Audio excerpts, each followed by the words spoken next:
এক মাদ্রাসার এক ছাত্র নাকি বারান্দায় বসে পড়তেছিল, পাশ দিয়ে এক লোক যাচ্ছে। এখন যাওয়ার সময় চিন্তা করছে কত দূর কি পড়ালেখা করলে আর একটু বাজায় দেখে যাই। ছোট মানুষ অত কিছু জানে না, বলছে হুজুর একটা মাসলা জিজ্ঞাসা করব। এখন হুজুর যদি বলে আমি ছোট মানুষ মাসলা পারবো না, তাহলে চিন্তা করে পড়ালেখায় হয় না। এলাকায় যায় বলে কোনো পড়ালেখা নেই মাদ্রাসায়, এটা মাসলা ধরলাম পারলো না।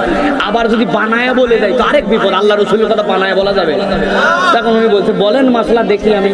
তো বলছে যে আমাদের ওই কূপের মধ্যে একটা ইঁদুর পড়ে গেছে ইন্দিরার মধ্যে, এখন ওই ইন্দিরার পানি পাক না না পাক। তো চিন্তা করছে ভালো ফ্যান্সের মধ্যে ফেলে এই মাসলা তো আমার পড়া নাই, কিন্তু নাও তো বলে দেওয়া যাচ্ছে না। বলছে আপনার মাসলার উত্তর দেওয়া যাবে, তবে আমার কতগুলো জিজ্ঞাসা আছে।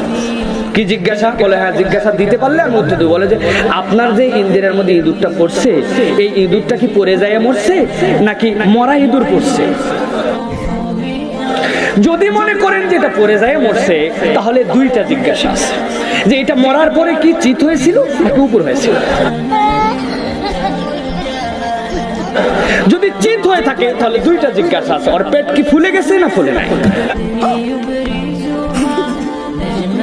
যদি পেট ফুলে যায় তাহলে দুইটা জিজ্ঞাসা আছে, পেট ফুলার পর ফাটে গেছে না ফাটে নাই।